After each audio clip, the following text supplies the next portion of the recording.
नमस्कार, मैं हूं वीर सिंह। लोकसभा चुनाव 2024 में समाजवादी पार्टी का प्रदर्शन अखिलेश यादव के लिए जबरदस्त उपलब्धि लेकर आया।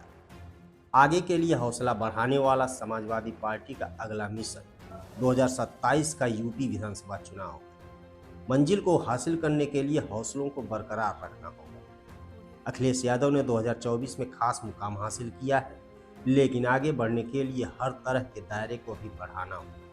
अखिलेश यादव को 2024 में वैसी ही खुशी मिली जैसे पूरे 12 साल पहले मिली थी, जब 2012 के विधानसभा चुनाव में अखिलेश यादव ने आगे बढ़कर समाजवादी पार्टी की सत्ता में वापसी कराई थी। अखिलेश यादव ने तब बीएसपी नेता मायावती को सत्ता से बेदखल किया था। अखिलेश यादव तो उसके बाद 5 साल मुख्यमंत्री भी रहे, लेकिन मायावती की तो राजनीति ही खत्म होती चली गई। 2024 के आम चुनाव में अखिलेश यादव ने 37 लोकसभा सीटों पर समाजवादी पार्टी की जीत पक्की कर बीजेपी को 2014 के बाद से सबसे बड़ा झटका दिया है। 2014 में उत्तर प्रदेश की 71 और 2019 में 62 सीटें जीतने वाली बीजेपी 2024 में 33 सीटों पर सिमट कर रह गई। 2012 में अखिलेश यादव ने मुलायम सिंह यादव का बेटा बनकर चुनाव में कैंपेन किया था, लेकिन 2024 में तो अकेले दम पर ही उतरे थे। ये ठीक है कि अखिलेश यादव को चुनावी गठबंधन और मुस्लिम वोट मिलने से फायदा हुआ है, लेकिन अब तक वो ओबीसी नेता नहीं बन सके, सिर्फ यादवों के नेता बनकर रह गए। लोकसभा चुनाव के नतीजों के बाद वाले अखिलेश यादव के बयानों को देखें तो लगता है कि वो शिद्दत से मिशन 2027 यानी अगले विधानसभा चुनाव की तैयारी कर रहे हैं, और वो कामयाब भी हो सकते हैं, लेकिन तभी जब 2024 के सबक को याद रखें और जोश को बनाए रखें। अखिलेश यादव को 2024 में मिली कामयाबी में समाजवादी पार्टी के पीडीए फार्मूले का बड़ा योगदान रहा है।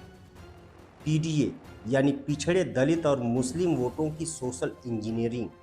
4 जून को आम चुनाव के नतीजे आने के बाद से अखिलेश यादव हर मौके पर पीडीए की चर्चा जरूर करते हैं। अखिलेश यादव का पहले यादव और मुस्लिम वोटों पर ही फोकस देखे जाते थे, फिर भी वो चाहते थे कि दलित वोट भी साथ हो जाए तो बात बन जाए, और इसी मकसद से उन्होंने 2019 में मायावती की बीएसपी के साथ चुनावी गठबंधन किया था, लेकिन वो चुनाव बाद ही टूट गए।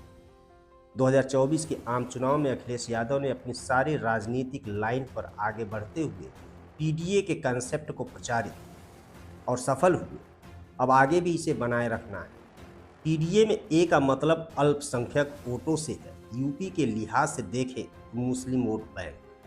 अयोध्या पर तो समाजवादी पार्टी का शुरू से ही ऐसा स्टैंड रहा है जो मुस्लिम समुदाय को खुश करता हो। मुलायम सिंह यादव तो अक्सर ही चुनाव से पहले अयोध्या में कारसेवकों पर गोली चलवाने का जिक्र करना नहीं भूलते थे। राम मंदिर उद्घाटन के मौके पर अखिलेश यादव ने भी पिता के रास्ते पर ही चलने का फैसला किया।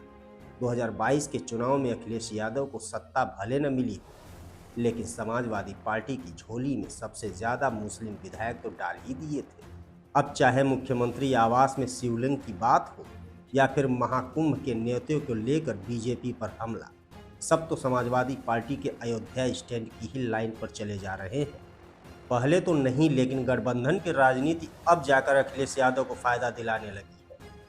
कांग्रेस के साथ गठबंधन के बुरे अनुभव के बाद भी अखिलेश यादव ने लोकसभा चुनाव में राहुल गांधी के साथ फिर से हाथ आजमाया और फायदे में रहे। मायावती के साथ भी अखिलेश यादव के कांग्रेस के साथ पहले गठबंधन वाला ही अनुभव रहा है। अगर पुरानी बातें भूलकर फिर से मायावती से हाथ मिलाने की कोशिश करें तो सौदा शायद फायदे का हो सकता है। मिशन 2027 को कामयाब बनाने के लिए अखिलेश यादव को प्रभाव का दायरा भी बढ़ाना होगा। लोकसभा चुनाव की कामयाबी में और भी महत्वपूर्ण फैक्टर अपना रोल निभाने वाले रहे हैं। ऐसे में समाजवादी पार्टी के प्रदर्शन को जीत का क्रेडिट अकेले लेना घातक हो सकता है। कुछ बीजेपी की कमजोरियां भी रही, जिसका फायदा समाजवादी पार्टी को मिला।